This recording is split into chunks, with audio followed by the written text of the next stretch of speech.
Thank you for picking up the sticks. This is episode 93 Sticks Gaming Podcast. I am Mike Carnia. To my right, Mike Steak Carnia. What's going on? To my left, Art Whole Milk Rosian. I really prefer 2%. I was just gonna say, yeah.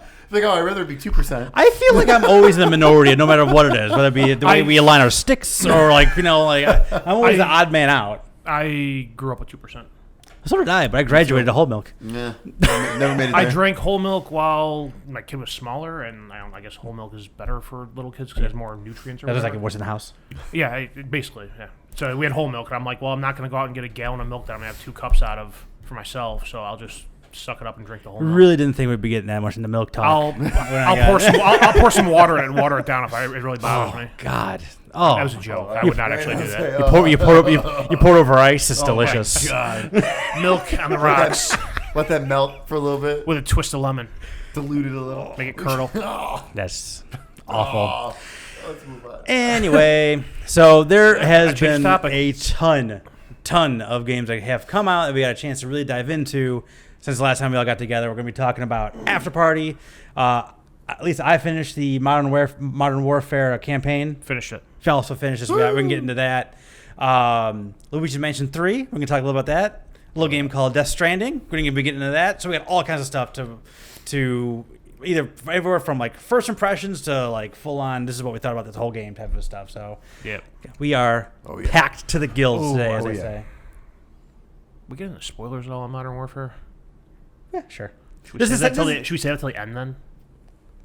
Yes. Okay. That's good. So we're not asking people to just fast forward 25 minutes. Remind me that we got to go back into it because I'm a really bad host and I'm going to forget that. Like all the time I say, I got 2 points. Here's my first point, and I don't bring up the second point at all. God damn it. Because I'm an idiot. But then you'll remember it when you get home. Son of a bitch. Yeah. No, when I listen to the episode, I'm like, I'm an idiot.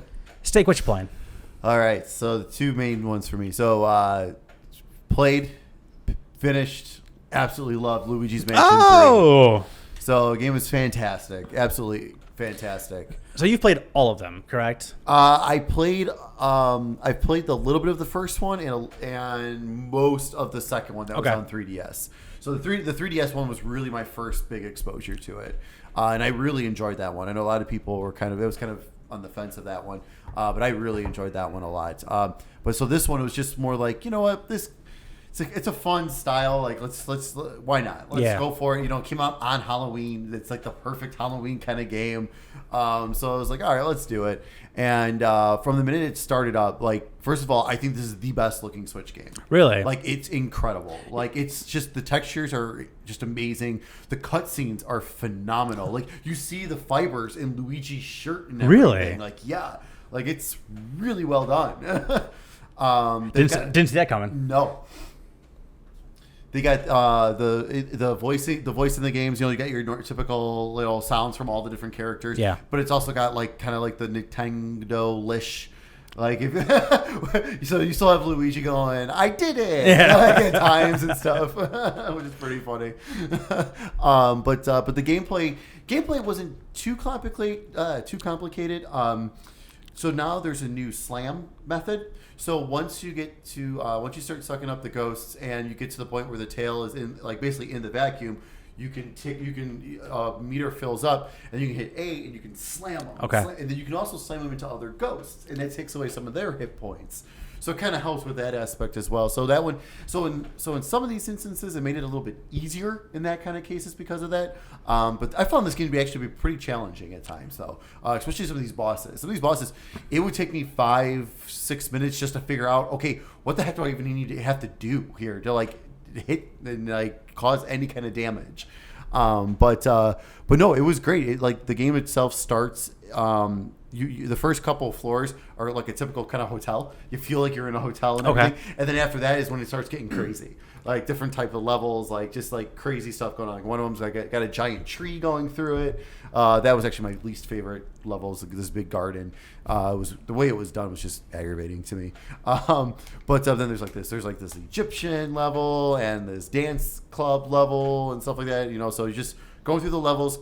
Trying to find hidden gems, and there's booze you can find, hidden booze on every floor. Like to booze? Yeah. Like, man, Nintendo's Booze, really there we- changed it up. Hey, man. So they're really trying to get with that family-friendly. That's right. And all of a sudden, there's Shining. How, Luigi gets all liquored up and goes home and kills his family. Right. But yeah, no, I mean, so there's a lot to it besides just the levels themselves. There's a lot more to do, and some of that stuff is really thoughtful puzzle based, like where it's like, all right, how the heck, like, oh, that from that room, if I bring it over here and throw that against that breaks that, and then there's the gem and stuff. It's like different things like that. Like, so it really takes some time to, like, you don't, and a lot of times too, when you are on a floor for the first time, you might not be able to do anything yet because you do gain a couple abilities as you go on, so you might have to come back and all So is that. it kind of like you can free flow back from floor to floor if you want to go like that? Yes. Okay. So once you hit a certain point, like once you complete a level, as long as there's not, because every once in a while, after you complete a level of the hotel, there's something that happens in between before you can go to the next level. So you have to complete that. But as long as you don't have one of those to complete, then you can go to any floor you want and rediscover, re-look around, all that kind of stuff. There are a couple perks if you get all the gems and all the booze. I won't spoil them. I will just say that it's not worth it. Thank you. It's really not worth getting them. I mean, it's if you want more out of the game, it's fun to find and collect and do all these kind of things. But the prize you get for doing it is not worth it. Okay. But the game itself is it's fantastic, and I think for me this might be my favorite Switch game period. Whoa! Like that has ever come out in the system. Like I could not stop playing. I did not want to stop playing. It was so good. Cool. So I highly recommend it. Go grab it. I mean, it's obviously it's a Nintendo game, so it's never going to be lower than $60. Not for at least a couple years. Yeah. I think this Black Friday. There's like a handful of them $40. that are like that. Stay tuned to next week when I have to go through the whole list on all of Black Friday. Yeah. It's funny because so the ads for Black Friday have been coming out, and I don't know, Wario64 or someone tweeted one of them, and they're like, someone commented on they're like Nintendo, wow, $40 for a Nintendo game. Thanks, Nintendo. Thanks for the deal. And someone's like, no, this is a deal for Nintendo. It is. Yeah, That's it's huge. Yeah. You jump on that. Honestly, anything that's if anything off, period, a first party game is a deal. You still find them used for like $55. Oh, absolutely. So and people are still buying them for $60. They don't care. It's crazy. So Luigi's Mansion is just fantastic. Go get it. Go check it out. You're gonna have a blast. It's so much fun. Excellent. And then my other game I've been playing on the other side of the major spectrum here, Death Stranding. Death Stranding. So after we all talked about how we didn't know what the game was about, we probably weren't going to get it at launch or play it, it turns out Steak's a giant liar. Well, that was before the deal. So that was the thing. So okay. That's right. You did the. So GameStop this is the thing. reason. So Gotcha. this is the only reason why originally I did it. So GameStop was running a deal where, first of all, they were running their typical deal of it's a big title coming out, so you get 30% extra in trade-ins if you go towards it. So which is great. So I paid that off. So the couple things I traded in, which was perfect. 'Cause I beat Luigi's Mansion 3, so I got perfect. full value for that, pretty much. So I paid off Death Stranding, and I owe $5 on Star Wars this week. So Jeez. worth it. Right there, worth it. So that was great. But they had that we guarantee you'll love it. So you have within 48 hours of launch. So even though I actually picked mine up Thursday night. So, but even if you would have picked, but it was based off Friday anyways. So you had until Saturday by close to return the game to get $59.99 back in store credit. So I was like, what the hell? I'm like, I was looking at what we had going on. And I'm like, we have nothing going on. Like, this is actually perfect. I might as well do this. Like, I've expressed in the past, I do love Kojima. I love Kojima. I'm a big Metal Gear fan. 5 I couldn't get into. One of these days, though, I keep telling myself I want to try again. But I love Kojima, and I'm just like, God, I need to know what the hell this is. This is like, and the reviews are so all over the place. So I'm like, all right, I got it. Here's this deal. Let's do it. Let's give it a try. Let's see what we got. So the answer to the $1 million question: what the hell is it? Because I read reviews, and I read three. I didn't full read reviews. Because I was on the fence of it too. Because I'm kind of the same boat you are. Like the pedigree alone makes me want to just give it a whirl. Right. And it's been in the, mind fuckery for God knows how long. So I just want to finally get what the hell is this thing? Right. So Yeah. What do you do? So I am about 4.5 hours in. Okay. So so a lot of the reviews were saying that this game gets really good after 10 hours. Or the first two chapters. Which is really a tough proposition when you have 48 hours to figure out whether or not you like this game or not. Agreed. 100% agreed. No, and that's also kind of what was worrying me about that, like after hearing all that and everything. But personally, like, so in terms of story and kind of the environment, like, and what's kind of going on right now, I can't wait to hit that 10-hour mark at this point. Because, like, I am, in terms of all of that stuff, I'm really enjoying it. Like, it has me in. So, okay. What is it? Yeah, okay. Rewind your mind an hour of your gameplay. What have you done in that last hour that you've Lots played of the cutscenes. game? I'll say the first hour of my gameplay, I actually played for about 7 minutes. That's right here as well. Yeah. Typical Kojima. I was saying, I didn't know anything. I'm just Yeah. assuming because of Kojima. Yeah. I'm assuming it's a 100-hour game. It's going to be about 50 hours of cutscenes at least. They'll be gorgeous and nonsense. Yeah. Well, yeah, exactly. Anyway, okay. And you're going to finish the game after 100 hours and go, what was it? You know what, though? I think that was awesome. I was saying, I think I beat Metal Gear 4 in 30 hours, loved every minute of it, but I still was at the end of it, was like, what the hell just happened? Because that last hour and a half cutscene was confusing as hell. I had to pee that entire time. Oh, me too. I had an 8 a.m. class, and I beat it at 2 a.m. before the cutscene. So that kind of sucks. All right. Anyway, let's Stranding. you've taken rewind an hour. So what are you doing? So basically, the simplest way I can put this for right now is, so the whole. If you say it's a game about US connections, I'm going to fucking leave. The whole U.S. has lost the data connection throughout the whole thing. Okay. Like they're no longer, there's different. Sounds like hell. What's the network called? I forget what the network's called. Strands. But yeah, but it's Bridges. But Bridges is the company like that you are like, that's like the government. Okay. Type That's all I know about Death Stranding. Yeah. So I'm just throwing out there what I know. So basically, there's someone. I'm trying how to say this without spoiling something. So there's someone on the West Coast that's trapped on the West Coast, Dr. Dre. but could still. It might be. I mean, celebrity thing. It could be Dr. Dre. Anyway, sorry. But could still communicate with you back over on the East Coast through like this this hologram. So like there's actually a lot of Biggie Smalls. There's a lot of there's a lot of this communication through holograms. Like as you've seen like in the previews and everything, like when they show Jeff Keighley and all that stuff, like that kind of motif kind of. But basically it's someone you know from your past, and so now you are trying. You finally agree to help get these connections all together again and get to her. Okay. Because right now she's captured, but she's not like being. This is where the part that's really confusing. She even admits, she's like, I'm not being tortured. They're allowing me to talk to you and about all of this and everything, but but I am not allowed to leave. I can't leave. So basically, what I'm getting at is that this is like, so you're making all these connections throughout, and you see them all like these different things. And then you're making your way west across the U.S. Okay. to get to her. Okay. That's like the main thing of this. Okay. So the whole thing about being a delivery simulator and stuff, I mean, that is pretty much true. So what you're doing is you're carrying along the supplies you need to go to the next data center to get it up and running again from another data center. So you have this delivery. I guess you're speaking my language. Networks and data centers. So you enter this delivery terminal. You accept and there's different deliveries you can make. And there's side deliveries, of course, and stuff Naturally. like that. And I just unlock what's called standard orders, which basically is like more your 7 to 10 days. Your big your big side quests. When you didn't pay for now. Prime, that's what it is. Yeah, right.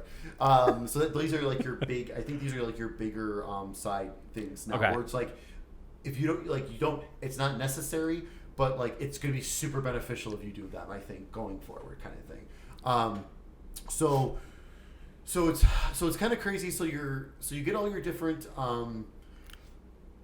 packages you have to take with you, and then you're taking resources with you though as well. So you have like right now I have climbing anchors. So this way I can if I'm on higher ground, put a stake in. There's the rope, and I can climb down the mountain. So this way I don't stumble. Instead of trying to find a way around, I could just go straight down them, which is kind of nice. There's the ladders.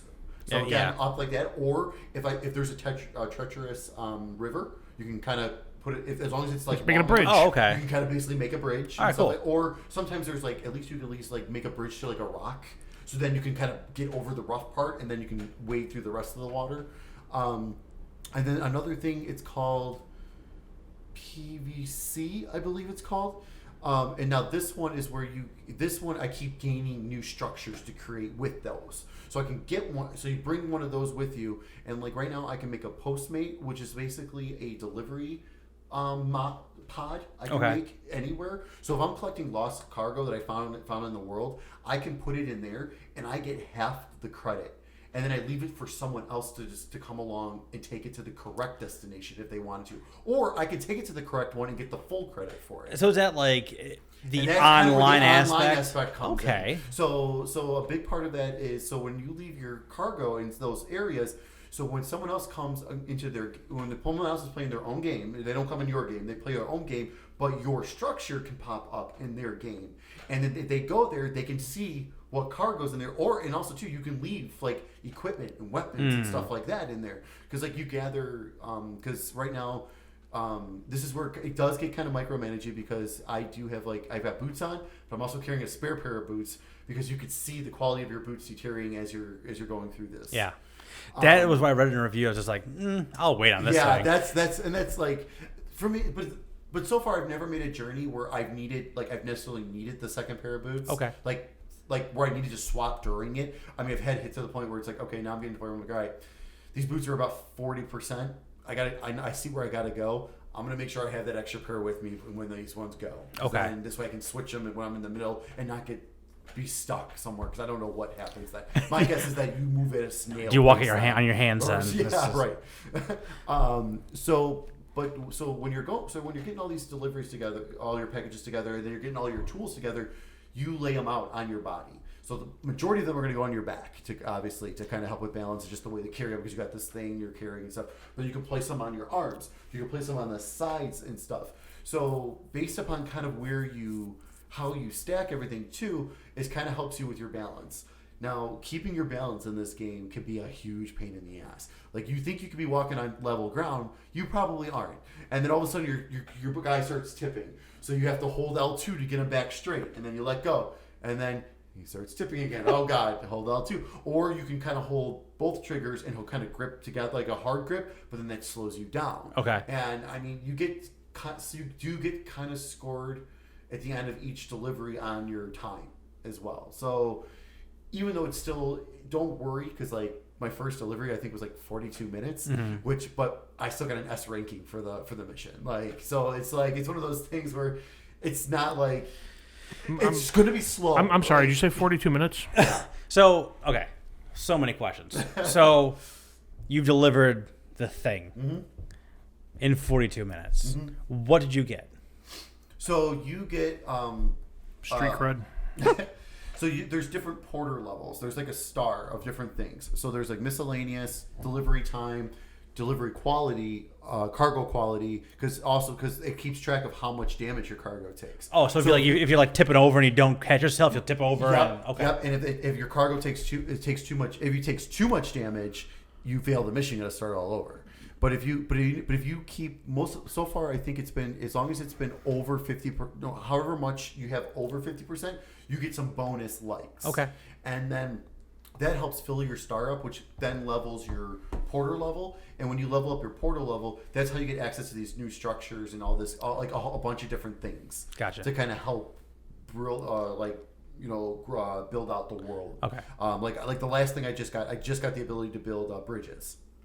So that's going to be super helpful when I have this river I can't get over. So how's that work? I mean, do you just like put a suitcase down and it becomes a bridge? And you build it. Oh, really? It says there's a time on there, and it tells you how long it's going to take. Like, I think the bridge. If you pay $5, it goes faster. It's one of those games. Yeah, right. That sounds like a phone. So what you're saying? I was going to say. So you're saying I can play this mobile? So okay. Next question I have. Yeah. Have you encountered enemies yet? So I've encountered two types of enemies. Okay. So the BTs. Okay, yeah. The BTs are the creatures we've been seeing, like the weird creatures things. These things are a pain in the ass right now because I have no way of dealing with them right now. So they're a huge pain in the ass. So when you come around them, as soon as you start getting near them, your little thing starts clicking like crazy. That's what your BB's controlling.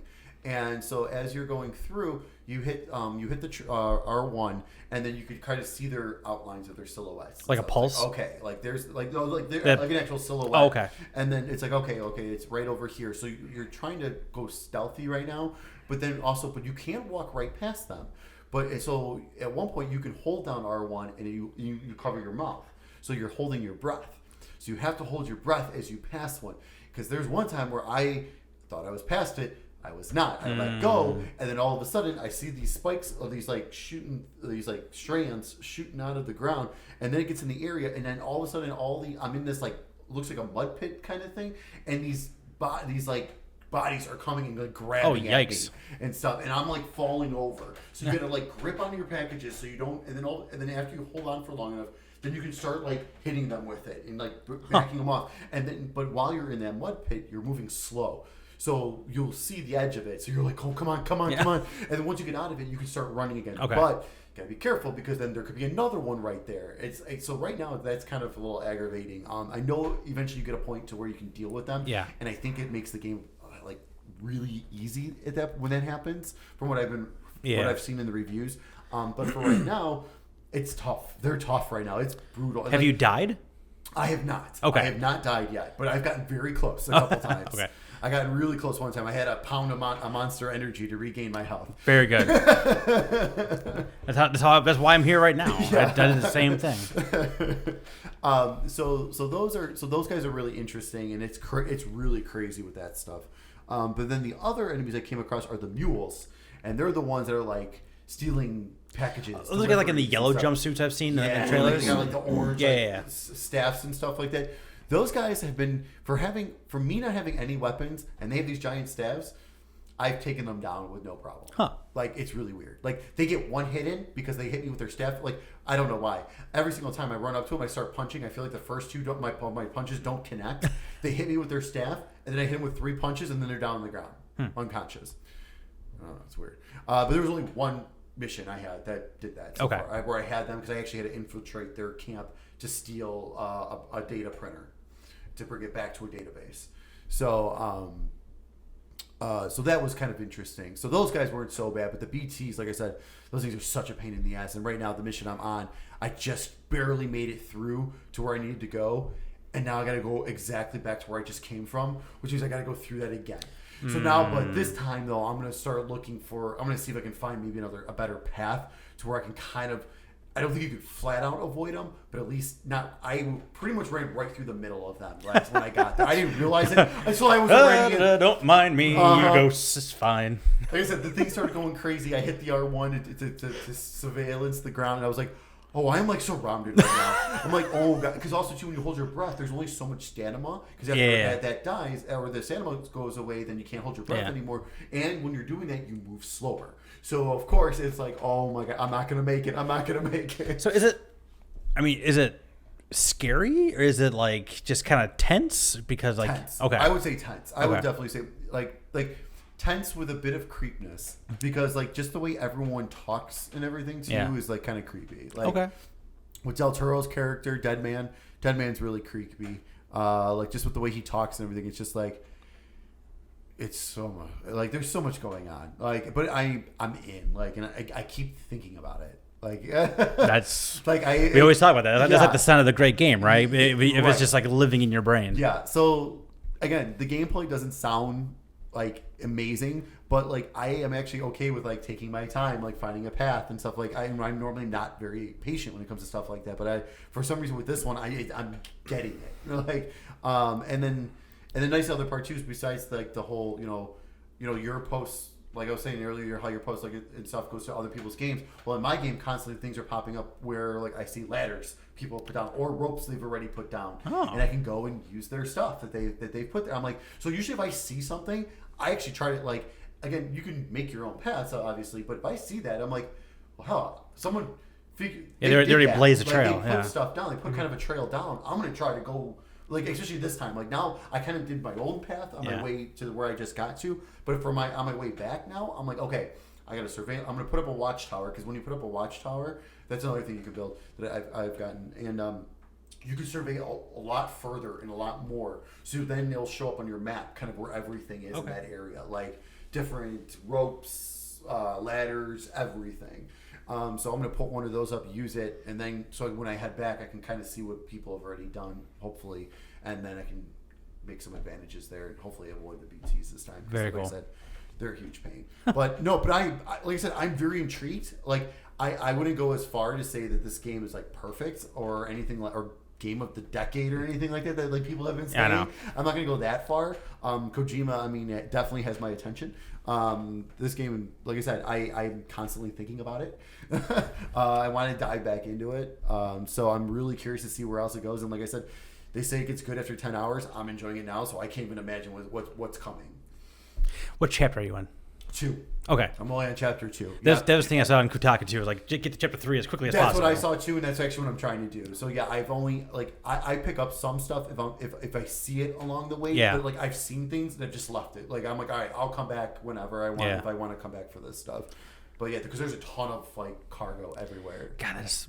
Because then you also because the thing is too like when you pick up the cargo, you put it on your back or your arms or whatever, but you do have a weight limit. And like before you get or you can't carry more, but then you move so slow. Like I did that at one point. I picked up a bunch of stuff and I was like, oh my god, I can't do this. Like I'm moving way too slow. Thankfully, there was like someone else's Postmate like right there. I was like, oh thank God. Okay, I don't care. I'll take half the credit. Yeah, it's half or nothing. I just want to get back. Very interesting, man. Yeah, it's cool. Like it's. I think you would really like it. Probably. The more and more it's like an ultimate walking sim. Well, that's the thing too. Like so, like You were selling me on it until that comment right there. well, It was because of like what I was saying. And I mean, I've heard the walking sim analogy for this too, but it's just like one of the beautiful parts that I really like about walking sims is like the walking sims are usually like a tight, compact experience, 2.5 hours. Yeah. Like it takes 10 hours to get good. Like that was like I'm gonna give this a minute, but like. I don't know. I also know how my brain works, and like I'm finishing games that are like in my log. Like for this year, I want to finish. Yeah. I have a feeling once I finish Star Wars, Death Stranding is going to be in my queue. Nice. That's all you playing? Yep. Art. Nope. You go. Me go? Yeah. You okay. Go. So where do I want to start? Something new or something we've already talked about? Already talked about. So Modern Warfare. So last time we talked, we both you and I. Are we doing this at the end?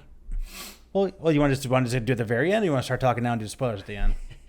Let's just do the whole thing at the end. Okay, then let me talk about Afterparty. So, yeah, Afterparty is the second game I think by Night School Studios, the guys who did Oxenfree before, free on Game Pass right now.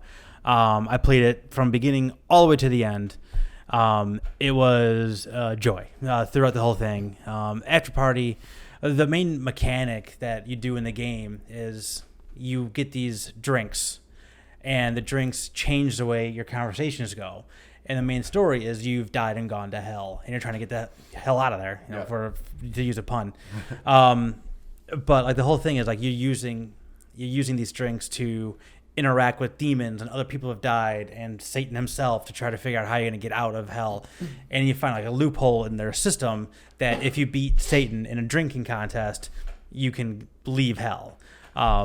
But let me just get just some of the drink names I got to share with you guys because they're really good. Yeah, I didn't make it to any of the drink games. I played like the first oh really 15 minutes. Like it was one night. I'm like okay, this is cool. I got to get back to this though. So the way like basically each bar you go to, because there's different islands in Hell's, what they call them, like circles, but they're different islands you go to, and each one has a little bit of a different vibe. Like one is kind of like the dingy hole in the wall bar, the other one is like the nicer club type of an area and things like that.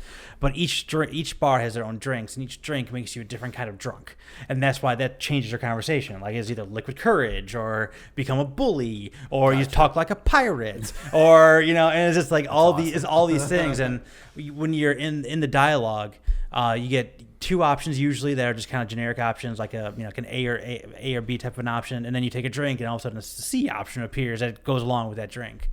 So there's the Bloody Stool, loosens you up and makes you extra flirty with those around you. Like the other ones here. Jeffrey Bomber will give you a flirtatious attitude that attracts humans and demons alike. Literally acid. Literally acid. This drink makes you feel and speak like a drugged out and very happy hippie. So it was like I got into like the situation where the guy was kind of talking like that. I was like, oh, this is the drink I should have. And I was like, man, everything's fine. It's just don't even worry about it. And then he was to help me out. Tommy Gun. The drink gives you an offer you can't refuse. So you talk like a mobster. Oh, nice. So I mean, there's a lot of stuff like that. But like the main crux of the story is surrounded by Milo and Lola, the two longtime friends. Like they got incidentally paired together in preschool, I think. Something like that, yeah. In like preschool, and they've been friends ever since. I don't know if it was the preschool or like in the nursery. Even, yeah, it was something like they've been friends forever. And like I said, they both died at the same point. You don't find out until much later in the game like how they died. But there's just like they're just graduated college, I should say. So like they have like this like we don't know what we're gonna do with our lives type of vibe about them. But they're in hell already. So like you gotta try to figure all that out. But I mean, the start of this game is the dialogue and the banter and the jokes and just like the inside jokes and breaking the fourth wall and it's super clever. Like their writing is really good and all the voice actors are. There's a couple of celebrities in there. I can't remember their names. I'm bad at that anyway. But I mean, it's like there's like well-known people, like not only just like in the voice acting community, but also like in like the normal acting community, I guess. But like just to kind of give you an idea of just like how just kind of goofy this game is, I was trying to. So I took a drink, and my not self-esteem. What's that green guy that came out of you? Your conscience. Your conscience. That's what I'm trying to say. And like you take a drink and you vomit your conscience. Okay. And your conscience ends up going on like a date with your personal demon, who constantly shows up throughout this game as like your personal. At like, least opportune times. At the least opportune, always. Like all of a sudden, just like what's going on? Like and it'll be like your character, be like and it'll start like the personal, and it's like your personal demon goes after your personal demons, okay. like stuff wrong with your childhood and your parents, and like you bombed in like this third grade singing contest, and you can never get rid of it. You know, it's like you've had a fear of this public speaking ever since. So your conscious and your personal demons go on a date, and they end up getting into the VIP room, and you need to get your conscious back. It's funny you're talking about this because this is like just where I stopped playing. Oh, really? Yeah. Did you solve that problem? How to get in the VIP area? Yeah. Oh, yeah. Okay. So like all of a sudden, like you could like how you interact with the environment and people. There's these little circles pop up, and you press A to interact with it. And right. I see one like up above the balcony, so I go over there, press A, and then over the balcony. And it's just Milo talking about, like, I can just see that dumb bouncer's head. I take a drink of liquid courage, and I get an option to like swan dive off of the balcony onto him. And he says like something like, "I am more than the sum of my parts," and he just jumps like something goofy like that. And he jumps off the balcony, knocks the bouncer out, and you progress from there. There are, I think, a couple of endings. I don't want to spoil anything, obviously, especially because you haven't gotten that far into it either. Yeah. But it doesn't go where I think it doesn't go. It went to a place I didn't think it was going to, okay. And it completely changed my my perceived goal of what I was trying to get to at the very end, and it completely did like a 180 on what I was trying to do, and basically the tone I set with my choices like throughout the game, but ultimately it was a great ride. It took like 5.5 hours to beat. Oh, that's not bad. No, not bad at nice. all. And like I said, it's there's a lot that goes, a lot of the dialogue in the game. It keeps you going forward. But you played it too, obviously. So yeah. The name of the game for me is not running well. it runs awful. That is the biggest drawback. Well, it's not just me. I'm kind of glad to hear that. No, it is walking. Like there's nothing. I mean, it's not like a it's not graphically game, intense. Yeah. Right. So like, Plus, I'm running on an X. Right. But like, it'll be going through. So like, you take a taxi from island to island, a taxi boat with a demon driving it, and like it stutters through there. Oh, jeez. I'll be walking down a flight of stairs and it starts stuttering. There's a part in the game where you have a dance battle, and basically you have to press button combinations in sequence, and it hiccuped in the middle of there. Oh, so I don't know what God. fucking button it recorded no. last. It's making it really frustrating to play. like Mike said, like the dialogue in there is really good, which makes me want to keep playing it. But man, is it frustrating when you start getting hiccups every 10 seconds. It makes it really hard. For me, it's making it hard to stick with it. It's at the forefront. It really is. I want to talk about how much other things I liked about this game first, but the thing I noticed the most was that it stumbles in and out of every motion of the environment almost. Yeah. I mean, if you're in a place for a while, it is usually okay. But yeah, just going anywhere is just becomes a chore. Yeah. And on top of that too, the very first time I met the taxi driver, I was walking from where I was to her taxi, and she was talking about like, I bet you got a lot of questions. You know, your religion was partly right, mostly wrong, and like doing all this stuff, like some interesting conversation.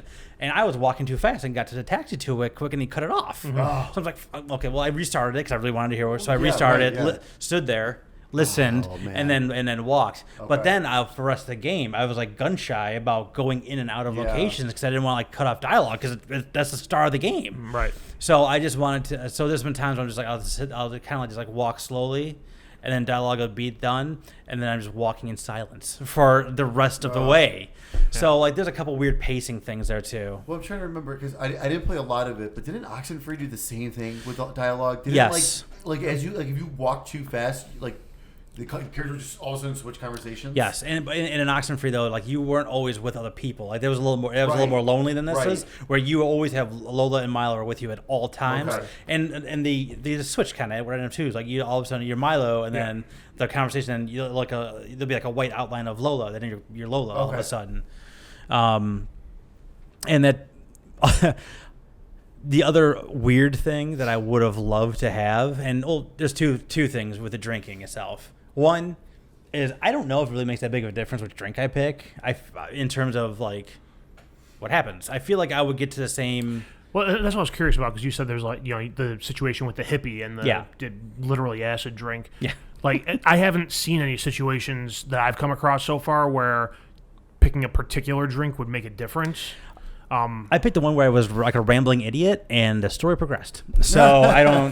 Well, and maybe like if you pick the right one, like that third option makes more sense in the context of things. Because there's a lot of times where basically if I have a drink in my hand, I drink for every dialogue option. Oh yeah. To see what that third option is, and almost all the time they don't make any sense in the context of what's going on. Yes, yeah. I mean, sometimes they do, but like I know that you can not complete some of your quests because like sometimes like they tell you like to throw it and then or somebody like, because for various reasons. So and there was one time they told me to throw it and I didn't, and again it still progressed, and you know what I mean. So like I know there's different endings, and I think the only difference between ending A and ending B is how you do the last choice of the game. I think everything else kind of builds up to the same point no matter what you do. Yeah, the journey might be a little different, but it's the same thing. Like you were talking about when the personal demon shows up. Like it's like when you get through a section of the game, they'll show up and give you a recap of all these choices you made, and like they always tell you like you made the wrong one, and here's all the consequences that happen because of what you made. And it's one of the things like I think even if you made the other choice, you'd still be getting a list of all the what went wrong and all the consequences because of what choice you made. Which I guess kind of gives it some replay value because some of those consequences are pretty funny to hear about. Sure. And if in a 5-hour game, I mean, you can totally do multiple playthroughs. Sure. Remembering what you chose the previous time might be a chore. And before I forget, the other drinking thing is like I figured hell would be like I don't know Vegas or New Orleans. I can just walk around with my drink. Nope. The second you walk out of establishment, you take and you just throw it away. So like I want to keep talking like a pirate. Right. It's hell. It's not. Doesn't mean there's anarchy. There's rules, you just may not like them. There's a lot of rules in this version of hell, to be honest with you. But yeah, go ahead. I'm sorry. But no, I mean that's like I said, I'm enjoying when the game runs fine. I'm enjoying it, but when it hits those parts where it's just constantly stuttering, it's really a chore to stick with it. And I'm glad to hear that you're seeing the same thing because I was thinking, I'm like, all right, do I need to uninstall this and reinstall? Yeah. Do I need to start jumping through hoops to get this to run correctly? But if it's just the way the game is right now, then it is what it is. I mean, I'll probably pick at it here and there or do little bites because I can't sit through multiple hours of that stuttering. It's too much. But the thing was, like for the first hour or so, or hour, maybe even 2 hours, I was playing, it was fine. And it wasn't until like I started island hopping that it started freezing. And agreed. There's been times where like it's frozen on me in that boat taxi, and like I have to like pause and unpause to get it to like pop up the next dialogue sequence. Oh man. Because I didn't have that bad of an experience with that. like it was just sitting there like in the boat animation for like multiple minutes, nothing going on. I'm like, all right, this is way too long for this to be loading. Ugh. So I started like hitting buttons and pause and unpause, got it to go through. But yeah, it's a shame that that's going on because it's like the dialogue and the voice acting is really good in the game, and like you said, that is the star of the game. So to have those hiccups be taken away from that is kind of unfortunate. Yeah, there's just some really great lines throughout the whole game.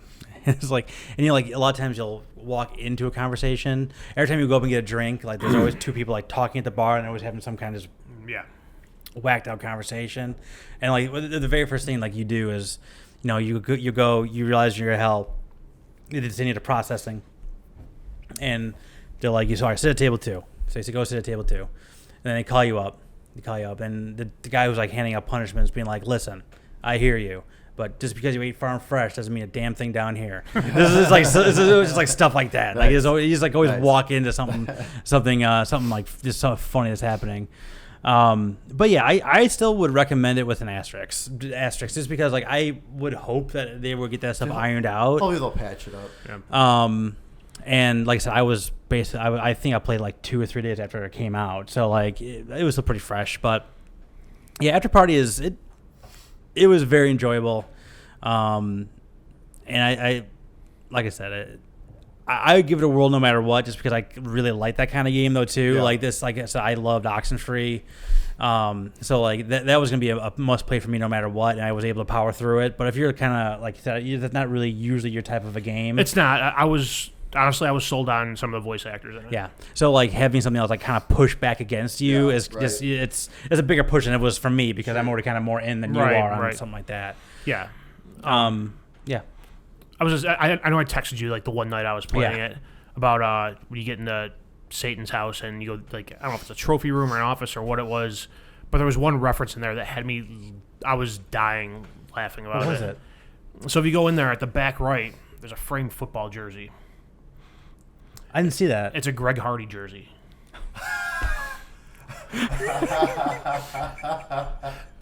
Oh, that's awesome. I saw the jersey and it kind of looks like the Cowboys Navy, and it said Hardy on it and 76. I'm like, it's a fucking Greg Hardy's jersey. So I'm like Googling, I'm like Greg Hardy jersey number. I'm like, holy shit, that's a Greg Hardy jersey. Which, that's awesome. Greg Hardy's a piece of shit if you don't know who he is. So stuff like that. So that's the tone of the game. That's funny. Awesome. All right, and then we're holding off Modern Warfare to the very end. So what we're gonna do is we'll just kind of do our normal show, and then we'll just wrap it with spoilerish. You don't care about Modern Warfare, right? Nope. All right, very good, perfect. So we'll talk about the campaign, full spoilers, at the end of this. This ordeal. But all I played. You play anything else? Nope. Very good. That's why I told you to go. I knew you had more to say about Afterparty than I did. Stadia was coming out next couple weeks. All right. So on November 14th, we have Age of Empires 2, the Definitive Edition for the PC. Finally. On November 15th, Pokemon Sword and Shield for the Nintendo Switch. Also on November 15th, Star Wars Jedi Fallen Order. What are you going to do? Huh? What are you going to do? Both. Well, yeah, but like what's first?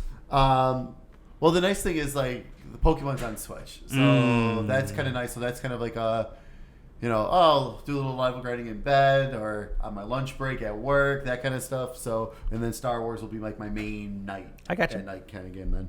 So yeah, Star Wars, PS4, Xbox One, and PC. I know, of course. Oh, well then the last game, I don't know how I keep forgetting this is actually coming out on November 19th. Shenmue 3. Oh yeah. PS4 and PC. You're a busy boy. There it is. Hey, at least I paid for that game 4 years ago. How much did you pay for it 4 years ago? I thought that came out early for backers. No, it doesn't come out early for backers. No, we get it. Well, hopefully we'll get it the same day. We'll get it on launch day. I haven't gotten any shipping notification yet. I paid $60. If you wait till Black Friday, you could have got it for $35. Yeah, I know. I saw that. That's crazy. Yeah. So yeah, game will be out for a week. $35. I know. That's so crazy. Yeah, I saw that too. But yeah, I keep forgetting that. I can't believe it's real. So yeah. So that's next week. So your PlayStation Plus games for November.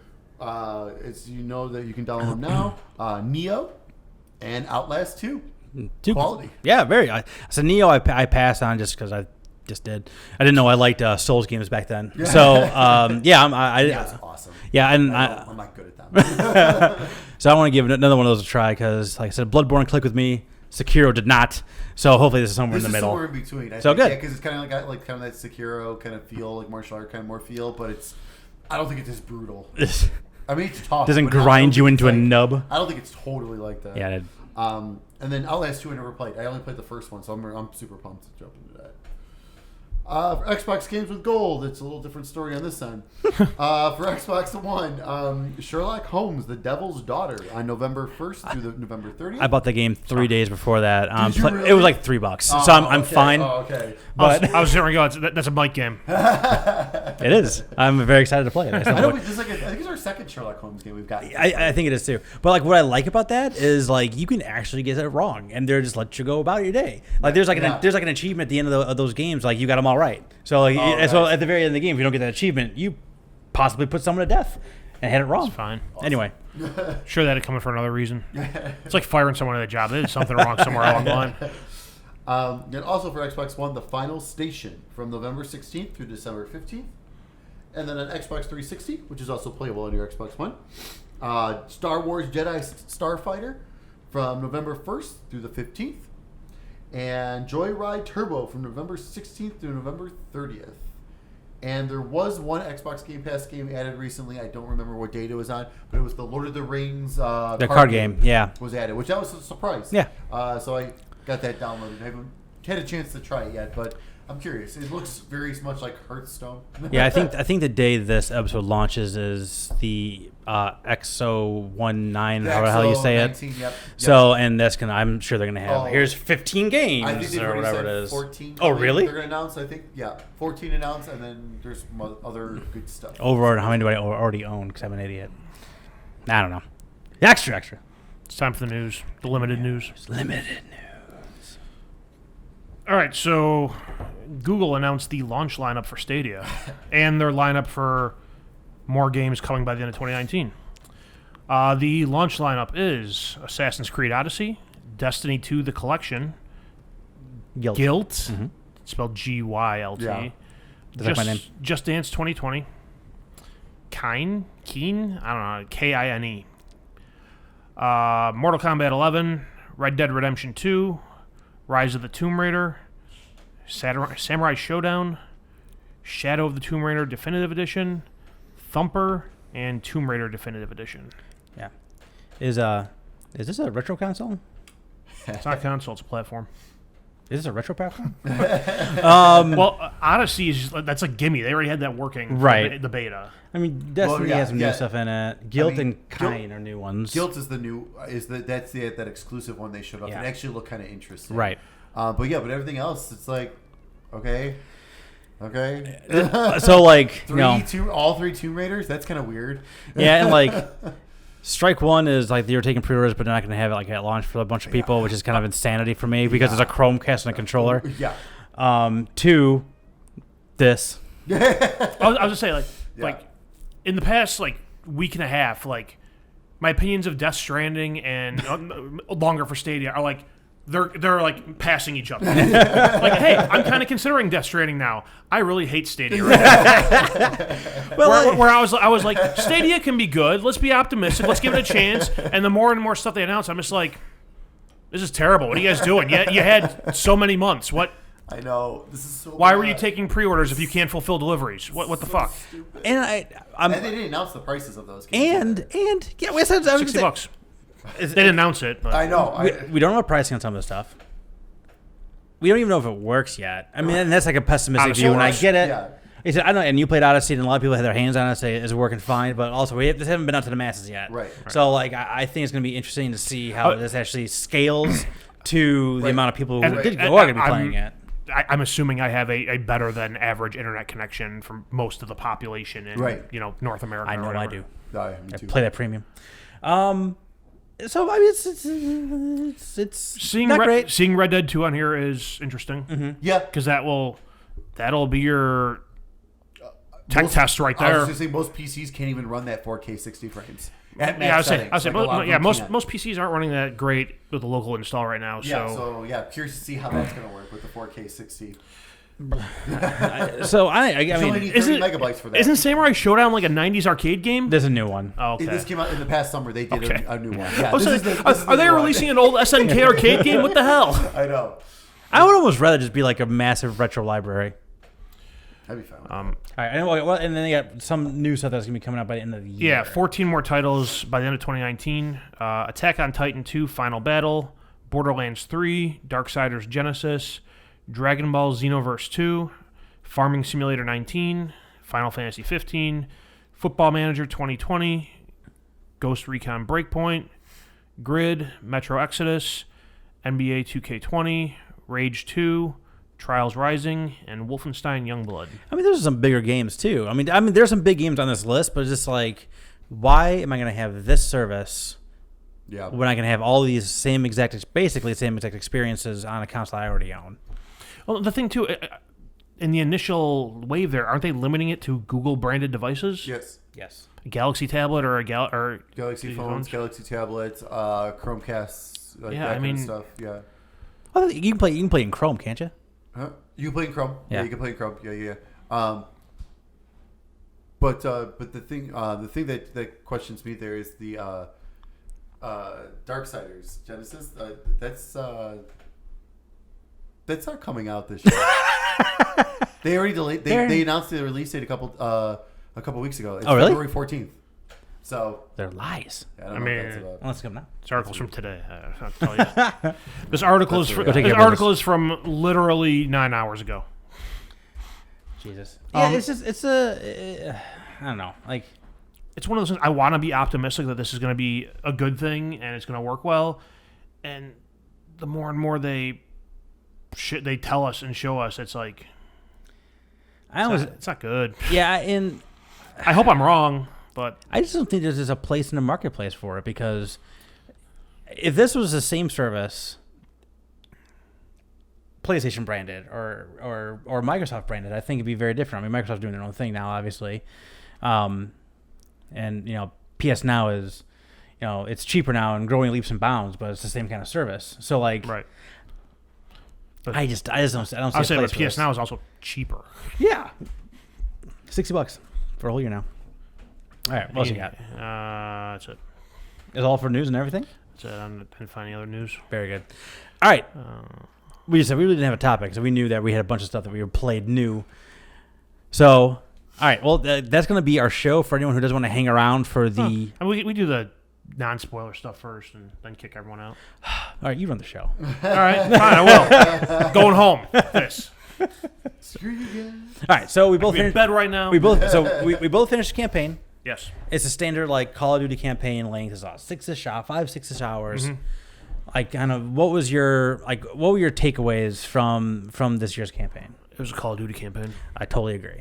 So it was super pretty. Yes. It was super pretty. There was like 4 missions that they kind of kept doing. Where it's just like you were in very confined spaces, night vision goggles on, clearing out a sweet buildings. That was awesome. I love that, and it was really cool because those were the moments too where it's just like, if it was bad guy, good guy. You're super tense, and you got to look at what you're shooting at before you shoot. Right. So like sometimes like someone would back up, and they were kind of coward, and all of a sudden they pull out a gun. So like then you had to put them down. Other times like you could totally kill civilians in this as well, and like you had like a rating it for each mission, like how you're how accurate you were in terms of like your decision making on killing people or not. There was that. They had sniper missions. Also really liked those. I thought those were great, and they actually took into account of like wind and curvature of the earth and gravity and. I like that they actually gave you like an explanation on how to like measure your shots. Yeah, what the notches mean. Yeah, what the notches mean and how to read the wind and those notches. Because I feel like even in Call of Duty 4, they have the mission where you go back in time in Russia and you have to shoot Zakhaev and taking his arm off. I don't recall them giving very good like telling you how to do it like that. Yeah. Because I missed that guy like 30 times like that. and this like I missed a couple, but it was very much like I missed and they're like, okay, adjust, like make this adjustment. Yeah. And they tell you like they're 60 meters away. Okay, hey, I know what 60 meters means. That's 3 lines on the thing. Right. And like your first shot, you can kind of rearrange it for the second shot because it's going to go the same way each time. Because like, there's not like when you're. It's not like a swirling wind. Exactly. Like from spot to spot that you're getting. Like sometimes when we'll adjust, but if you're in that one spot, it's not going to like fly all over the place on you. Then they had like the big, like the larger scale stuff. We had like a lot of good guys and a lot of bad guys, like trying to storm whatever it is. Yeah. Then they had like the in the streets type of missions that most Call of Duties have. Right. But yeah, I totally agree. It felt like a really good though. I thought it was on the good end of the spectrum of Call of Duty campaigns. Yeah, I mean, I guess my biggest letdown. I wouldn't call it disappointment. Just thing that didn't happen that I was expecting to happen was like it feels like in every Call of Duty campaign I recall playing. Granted, I don't think I played any of the more recent ones, Advanced Warfare or Infinite Warfare. I don't think I played those campaigns.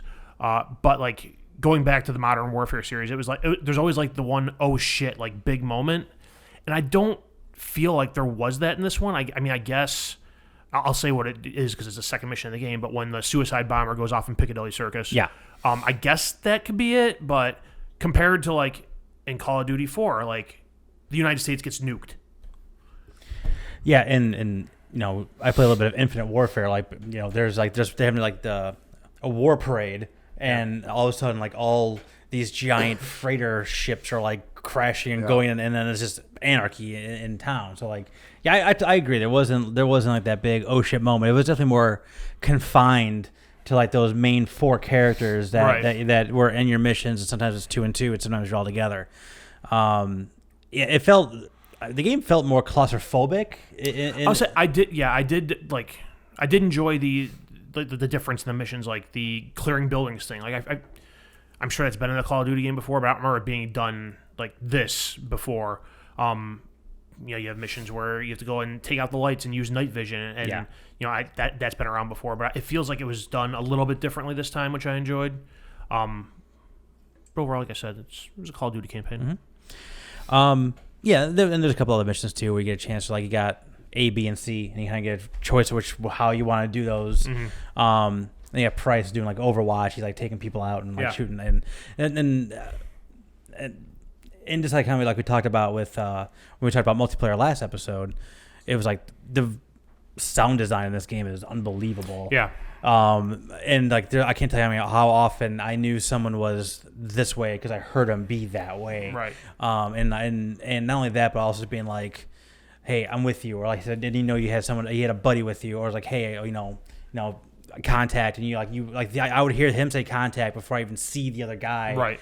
And that saved my life multiple times in playing that game. Yeah, and especially coming to this from Black Ops 4, which I thought had some of the worst sound design I've ever had in a first-person shooter. I want a blackout in this engine so bad I can taste it.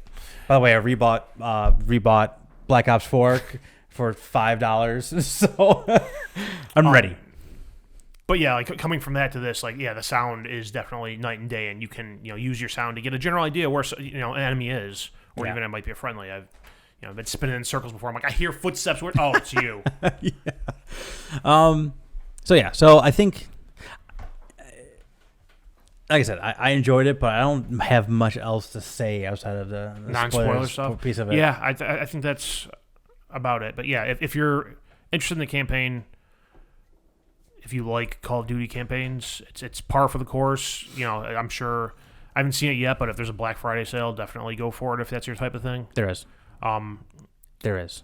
The multiplayer is, depending on how you feel about past Call of Duty multiplayers, a lot of people say it's slower compared to the more recent ones, which I would agree with because I can actually stand this one. Yeah, I'm wrecking shop in this one, to be honest with you. I had a game a couple days ago where I went 28-4. So Were you running around with the 725? No. Shield. You don't know how to live life the right way. No, but I started doing the kill chaining. Okay. So I'm trying to get to 5 kills as quickly as possible, so I can do my the missile you can like guide. Yeah. So once I get that, then I can get the what's the little tank called? The wheelie? I don't remember what it's called. So it's like a little 6-wheeler. It's about as big as this table, and like it shoots like big rounds. Oh, nice. So and you control it, and like so I'll do that. I'm hiding somewhere, and at that point I'm just racking up kills because they all count now in this perk I have. So now I'm just calling in helicopters and jets, and I had a really, really good game. Nice. It was Piccadilly, actually. I remember it because I was on a tear. I just could not be stopped. It was probably one of the best games I've ever had. Wilson. I was close. Wheelie. Damn it. But yeah, man. So I still haven't done the third leg of this yet. I haven't done the spec ops. I haven't done that. I just finished the campaign last night. Yeah, and that does continue the campaign.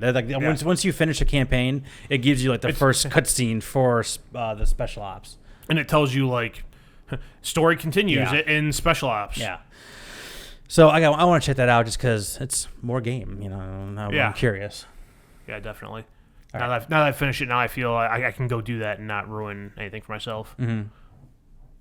Okay, so now, thank you for joining us. We're going to do some spoiler piece of Modern Warfare after this. So if you don't want to get spoiled for that, we'll see you in a couple weeks with our Black Friday extravaganza, 4th annual. I think this is our 4th one we've done.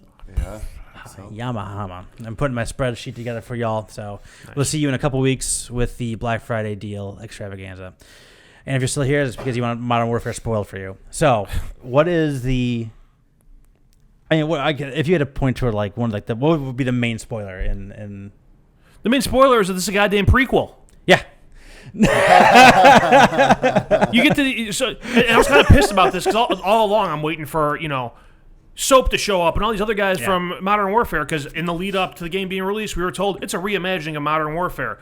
It's not. It's a fucking prequel. You get to the end. It's a prequel to a talent that doesn't exist yet. You get to the end and you finish the last mission, you kill the big bad guy, and there's a cutscene with Price going to the CIA ladies like, I want to put my own team together. Here's what I want. Here's Soap's folder. Here's Gaz's folder. Here, and it's everyone from Call of Duty 4. Yeah. Fuck. I was like, I know what's happening. I know what they're doing. Like he pulled the first thing out, and I'm like, is that? And then like the second one he pulls out his soap. I'm like, those fucking lying pieces.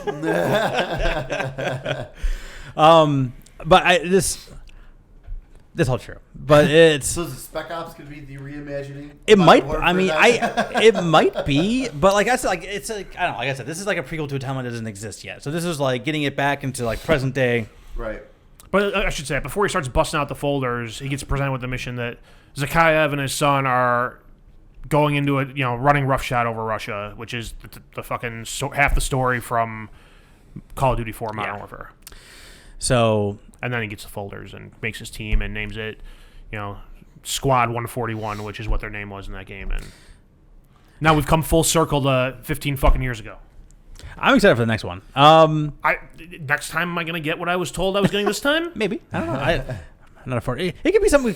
It could be all zombies next time. The way they've been doing, it's like I'm out. And not only that, but like the next one coming out was the one that like they pulled someone out of development. Like they're breaking their cycle with the next one coming out because something went haywire in the development. So they're bringing. I think Good. Give me the sequel to this one. Sledgehammer. I think Sledgehammer was the one that they're not doing. I don't remember, but I forgot how that story goes. But the next one is going to be very interesting. Just like game industry wise, right? Because it's the first time for fucking ever they're not doing every 3-year rotation, right? So I'm thinking it might be more like that because I think they're bringing in Infinity Ward to help them with that. If memory serves, I could be completely wrong. Anyway, but some of the other missions, like we talked about, some of the sniper ones, like the look over on the sniper was really cool. And when you find out that, I'm so bad with names. Well, who's the insurgent? Hadir, who was like the brother of the leader of the Farah, who was like the leader of like the local uprising. Find out he's kind of like the bad guy. Like he stole the gas to begin with, and he's the one who spreads it out. And you find out in a way it was just like he's like, hey, it's like he's setting up IEDs all over the place to take out these trucks that are coming in to basically get more troops in to fight you. So he's planning all his IEDs down. All of a sudden he's like, hey, come over, I need your help. And he pulls open this truck, and there's the gas you've been trying to hunt down for the last 3 hours is in the back of his own truck. Like, oh shit, he's the bad guy. Right. And just talking about like how Farah was talking about like we take care of our own, and like, well, in America that means something different. Like in this country it means we're gonna kill my own brother. Right. and that last mission when it came down to each one of the main characters, I thought had a really cool moment in that last mission, all culminating with everything blowing up, per usual. Yeah. Yeah. There's the blowing up part of it. There's when you kill the what the fuck's Russian general's name? I can remember. Markov. Yeah. That is a violent death. Yes, sir. I mean, I don't know if you could do it less violent than I did it, but I just kept hitting the button until they let me stop, and you're just stabbing every time. Yep. And then you boot the corpse out of the plane or chopper or whatever it is. Yeah, that was really cool too because you see him get on the chopper, then and Farrah's like hiding in there, like she's like just is like a ghost in the night. It was very kind of cool how she ended up taking him out. Yeah, which I died a bunch of times on that because I was just like crawling straight towards him, and there's like a zigzag path. And I get like halfway there, and he turns around and shoots me in the face. I'm like, I don't know how I'm supposed to get to you.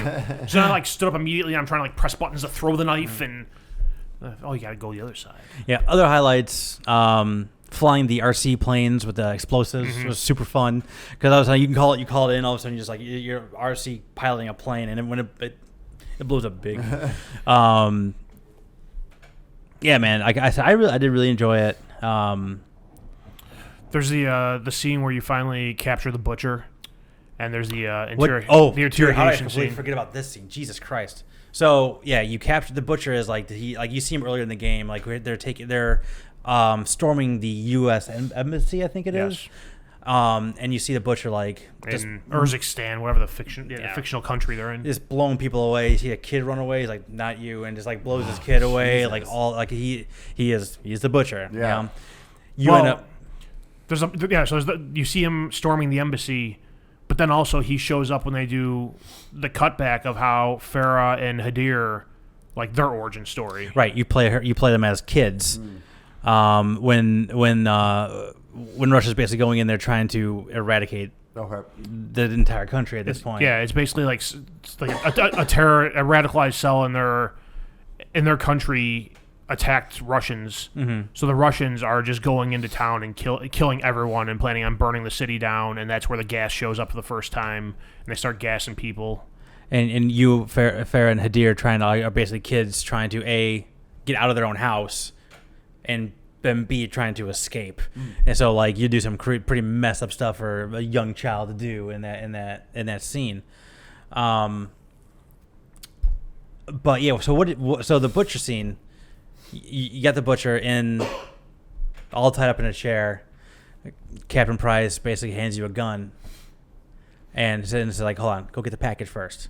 You go, you walk out, van pulls up, open the van up. The butcher's wife and kid are in there. You grab them out of that. You sit them down, and all of a sudden I have a gun. So I'm like pointing at the butcher. I'm pointing at the family, trying to get information. What's going on?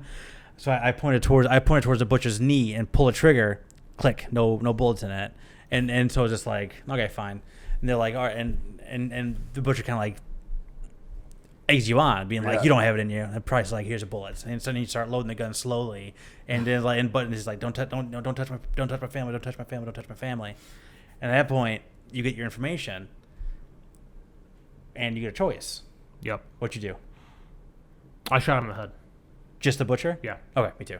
So yeah, so you could. When the gun was empty, I pointed at the wife and pulled the trigger. Oh really? Yeah. So you were prepared to kill the wife in this moment. Yep. But then you got your information. Yeah. And you blew him away. Yeah. Let them. See, like for me, because he doesn't get to walk away from that one. 100%. The second I'm not going to shoot a kid, and there was no point in shooting the wife at that point. Yeah. Yeah. And I just feel like, I'm creating terrorists at that point too. So I was like, I had a moment of it like, do I kill them all? But I was just like, no, I didn't do that. So I'm thinking about going back into that mission just to see how it goes, because taking them all out. I'm curious how they handle. I'm more curious how they handle it more than anything else, because after that happens, like I think the CIA goes in. Some organization goes in, and they see him dead and them alive, like in a cutscene. So I think there's even like a news report or something going on over the radio or something like that. So like I'm interested to see how they would handle it if everyone knows that you killed all of them. The very next cutscene too is Price in the car and the guy that you control like in the backseat being like, "What are we doing here?" type of thing, and it's just like, "You have any doubts? You get out right now." Price is very hardcore. I would say I feel like I think at the start of that interrogation scene too, like he gives you the option, like, "Oh, you can leave if you want to." Yeah. If you don't want to be part of this, you don't have to be. And other like interesting parts of that game where I may have been way more violent than I needed to be. At one point, you're sweeping through a hospital, looking, trying to clear out the hospital. I don't know if you're trying to escape or what the hell you're doing there, but there's some bad guys laying on gurneys, like waiting to ambush you. So after the first one popped up, if I saw an area of gurneys, I just chucked a grenade. Nice. I still got an A rating on that mission. Well, they're all technically bad guys, but they're not armed bad guys in that moment. But yeah, I think that there's that. Yeah, there's definitely some cool things they do with the way levels are laid out and different things that can go on. When you're going through the caves, trying to get to the wolf's headquarters. Oh yeah, that was a good one too. Yeah, it's just a lot of interesting stuff they did that I can appreciate. But like I said, overall, it's Call of Duty campaign. You had to disarm that bomb that was attached to the wolf as well. I died multiple times because they're like on 3. 1, 2, 3. Yeah. Now, crap. Cut it when I tell you to. 3, 2, 1. Click. Like, well, also, you said thank you again for using green and red, you pieces of shit. So you just had to guess until you just got it right, more or less, or yeah. Well, no, I think if you hovered over it, it said what color. You're right. It totally did. But yeah, the very first one was like, all right, on 3. 1, 2, 3. Right. Cut it. I cut it on 3. Yeah, me too. I did that like 3 times before I'm like, all right, well, I'm gonna wait to see. 1, 2, 3, cut. I'm like, oh, you gotta be fucking kidding me. That's not what. This is not how this works. 4. Yeah. Yeah, right. Exactly. That's not 3 at all. When I say cut. Okay, got it. So yeah, little dumb stuff like that. But for Mancy. M as in Mancy. What? Oh yeah, but like I said, it's.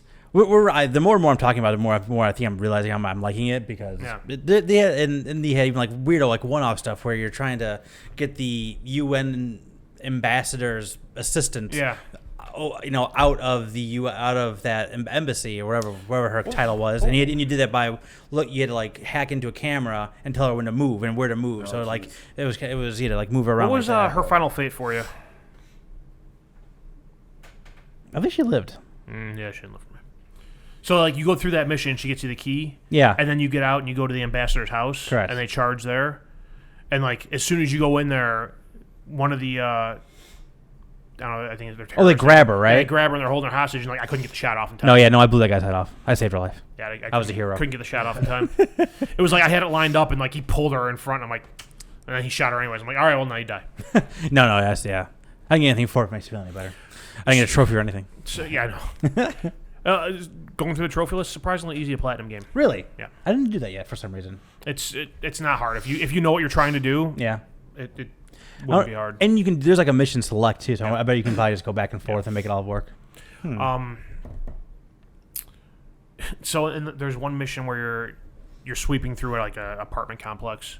You're going room to room and shooting the bad guys. Don't kill the women and children. And you get to the top floor and there's a woman there, and I think she's supposed to grab for a bomb detonator. I came through the door and saw someone and drilled a headshot right away. Oh! It wasn't until like after that I went to the table and like, oh, she was going for a detonator. I'm like, ooh, no war crimes for me. But it was one of those things. Like, I came to the door, I just whipped around the corner and saw someone, boom, and I'm like. See, I had these at the opposite. That was a good one. I had these at the opposite. It was just like stop, get out. And then she started just reaching. I didn't know what that was either. I started reaching towards something with a handle. She didn't have a chance to move. Yeah. Well, and then afterwards, like, oh, good. She was going for a detonator. I'm like, yes, good. Thank you. I knew that. But, yeah, man. So, yeah, Modern Warfare. I was a big fan. I'm looking forward to more. So the last couple ones I've really played, they had the campaign. Like I said, Advance was okay.